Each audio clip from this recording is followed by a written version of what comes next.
a certain topic was brought up to my attention by someone who had watched the Jordan Peterson Stephen Fry exchange, and I know that both of those people are, incredibly deep thinkers that think about profound things. And I haven't seen the exchange, so I'm probably going to associate the themes that they probably treated with some level of precision and delicacy, which I'm going to sort of, perhaps in a sort of ham-fisted way, uh, conjoin or associate. Uh, anyway, so I mean, this will just help me. Anyway, I mean, I just bring that up because that is the context of the subject matter. But I'm probably going to deal only with caricatures of the things that they said. But I did get the sense that in the kinds of things that they were discussing, the kinds of suggestions that they were discussing, I guess, I mean, I don't know the fine detail that they actually propounded and concluded with on those subjects, but let's say as the type of liberal myself that does not want the state involved in promulgating morality, which is also why I find things like the basic income grant fundamentally problematic, because I do think that you would have to say, for example, that if you had more than two children, that you should get a reduced basic income grant, because it is sort of incumbent on people who want to have large families that they should sort of be self-sufficient and should not try to kind of use public resources and support to kind of perhaps do something that is dysgenic in some sense, almost like practices that are perhaps come from times past where people saw children as wealth, and in some sense a kind of, in lieu of a savings and retirement annuity, you would have lots of children that would keep you in good stead.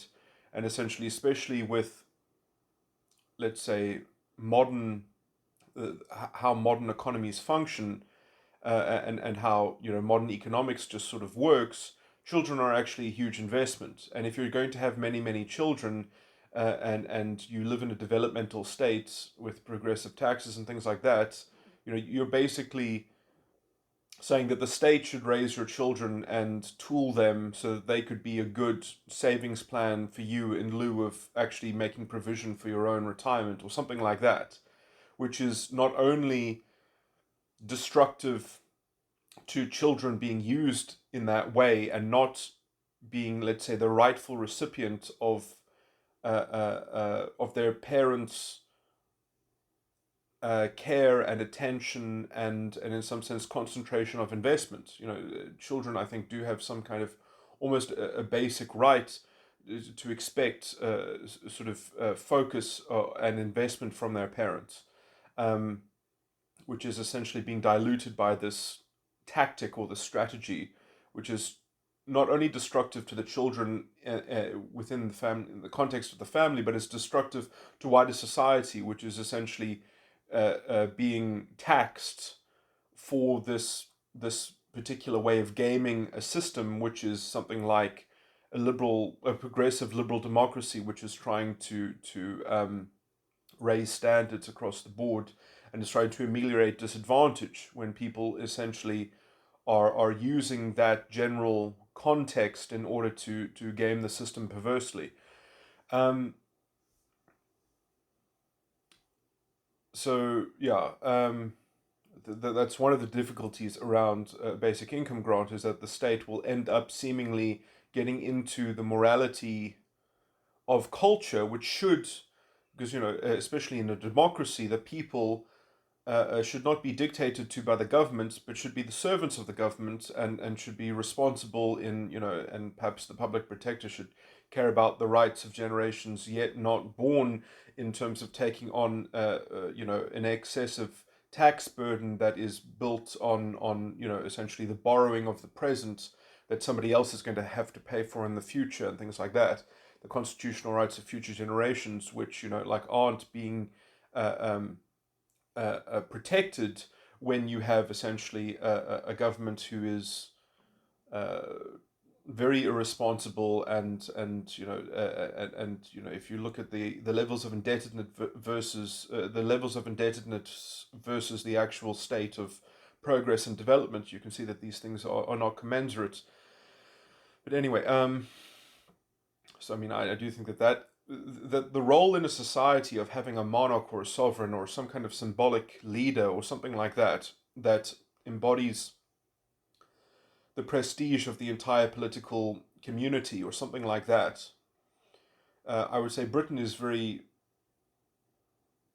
lucky to have the historical gift that it has inherited in the form of monarchy that they have, which is a very peculiar and sophisticated historical sort of negotiation, which in some sense strengthens the nature of the polity itself to a large degree, and is, let's say, this boon in a way that I would say has fundamentally not overshadowed the independent liberal project of democracy, which is in some sense slightly different from the original project of the aristocracy and the sovereign, which was essentially to grow nobility, was to essentially grow the peers, the peerage. The aristocrats were being ennobled when they were given lands and estates, and they were then meant to conserve that status, because the first person, I mean, before you are ennobled, you are a commoner, and then you are made a nobleman because of meritorious service or some great, and it was essentially a way of refining humanity, albeit not really possible, hypothetical, or in some sense conceding the point perhaps that, well, it's just not for everyone. It's not possible to have a society full of noblemen. Democracy, though, has a different kind. It in some sense says sovereignty is for us all to achieve and to attain to. So I would say that it is certainly a more, anyway, and Britain has in some sense been able to export that concept of nobility into the democracy, perhaps not uniformly throughout the entire culture, but I do think that is in the general ethos of British political liberalism. Um, that is the philosophical framework of it. Uh, and somewhat exemplified by the rather common attitude: an Englishman's home is his castle. You know. Uh, okay, so anyway, moving on. So to the idea that what is missing in society is a kind of symbolic point of focus that could ameliorate partisan tensions and sort of provide. Well, I didn't hear the argument as being made by Jordan Peterson or Stephen Fry. I think maybe they just discussed it, because I do think that the suggestion that, for example, that America should invent a modern day monarch or sovereign to sort of to be a joint focal symbol of sort of national unity and sort of shared values and culture or something like that. And it just, in some sense, I think a lot of this point was so that it could absorb the prestige that is otherwise bestowed on the office of the president, and creates this, let's say, untoward cult-like following and cult of personality and of extreme importance around the president. Now, this is unworkable for many reasons, because I don't think in the modern context it's even possible to invent a role as like a monarch. Like, how would it be? Would it be hereditary? I mean, the whole thing just seems utterly absurd on the face of it. But also, it would have, if it didn't hold real power, then it would essentially, this is the brilliance of the British monarchy, is that, on a, it is the Queen's government. In some sense, the unwritten constitution is unwritten. So there's let's say, in the technical, it's a cultural compact almost. It's a living, breathing arrangement. Don't see how that's possible in the American, in the kind of legalism that the Americans anyway. But I mean, those are details. The idea that it would fix the cultural problem, I think.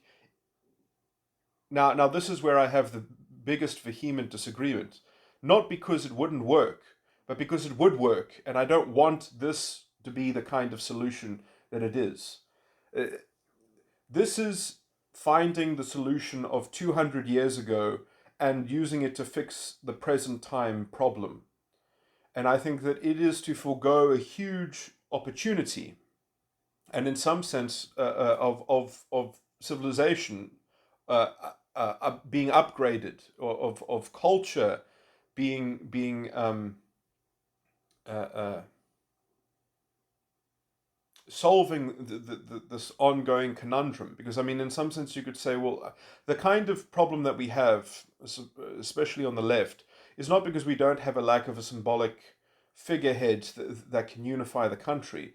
It's that, I mean, in some sense, it's exactly what happened in Weimar Germany. It's a fascistic normalization of fascist politics and takeover, which is in some sense very much related to this imperial idea.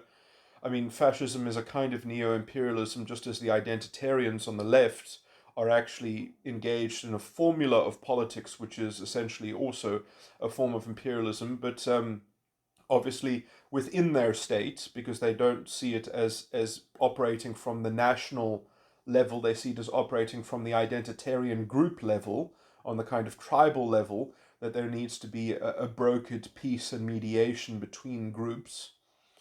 And uh, in some sense, it's the same general story, though, as Hitler's, vision, which was essentially a perpetual Cold War between ethno-states. But obviously, if you don't believe in an ethno-state, then it's just the Cold War between identity factions, and policing the power between those things so that everyone can have their own I mean, that's just the same. I mean, Hitler didn't want to have the Aryans take over the world. He wanted there to be other ethno-states to sort of to keep the internal cohesion functioning, which is in some sense the same broad formula that also communism used ideologically in the end, which was without the boogeyman of capitalism.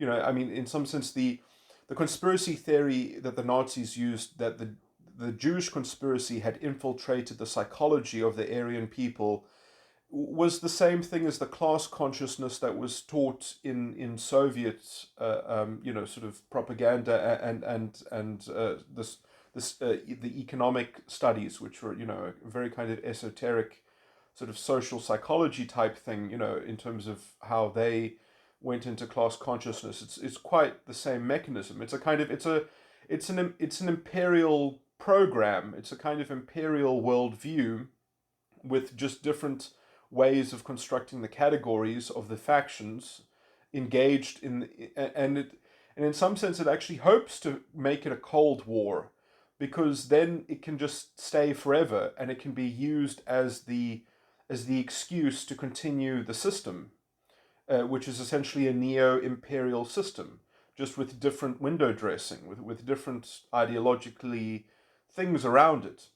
Now, the idea that you're going to sort of solve this problem, which I think is in some sense a spiritual problem, it's a personal psychological problem, that you're going to put a band-aid over this by essentially, in some sense, conceding to the fascists to some degree. And then when I say the fascists, I mean the so-called left-wing people who are that because that's what their solution is that they also don't like capitalism and they don't like the market, but they don't see a way of transcending the market without replacing it with a narrative that is essentially a version of a neo-imperialism solution.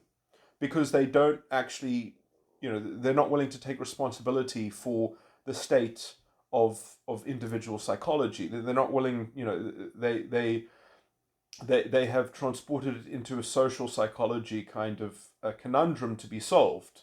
So they've kind of collectivized and generalized the problem and the solution, which means that the problem and the solution have to keep on reproducing themselves. So you need to sort of be entracted into a Cold War.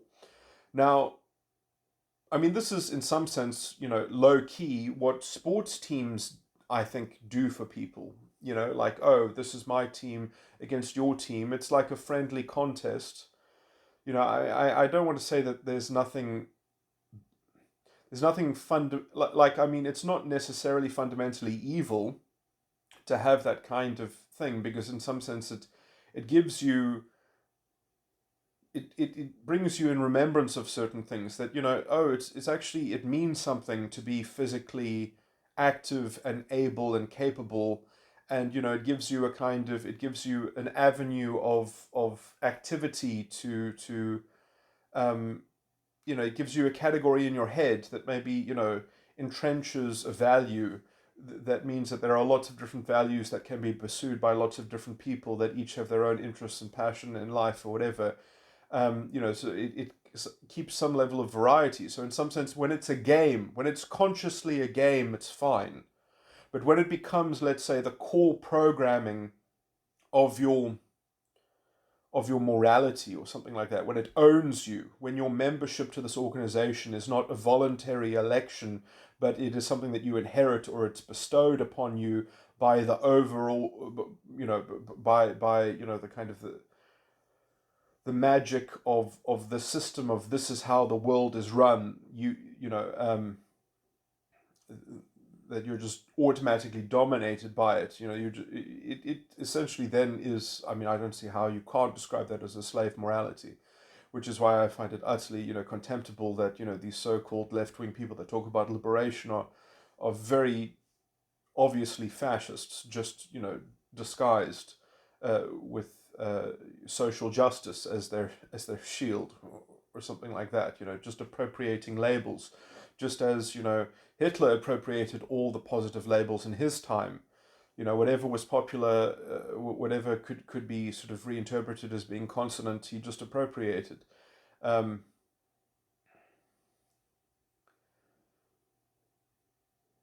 because when you've got that mechanism of relativism which you can use, why not? You just take all the positive labels. Um, and you recontextualize them so radically, and it doesn't matter if anyone disagrees with you, because you really can't communicate with them, because communication is the vector of the evil enemy that you have, that is the cause of all the problems. It's such a simplistic. Uh, anyway, it's so allergic to accountability and responsibility, and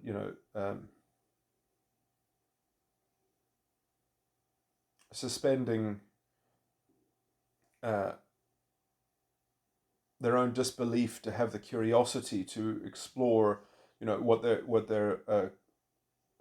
contrarian, opposing intellectuals, might say about them, because they are that sold on the kind of on the defiant model of essentially translating every human ill into essentially a simple sort of utilitarian metric of sort of lowering social justice, or sorry, excuse me, lowering social injustice. And because essentially that it becomes a semantic game, because then what is social injustice? Is it really actually the thing that is wrong with anything or anyone? It sounds like it could be semantically. It sounds like, well, if you just remove social injustice, then we wouldn't have to worry about any other problem. And then you've thrown away the baby with the bathwater. You've thrown away psychology. You've thrown away individuality. You've thrown away personal choice. You've just got a dehumanizing sort of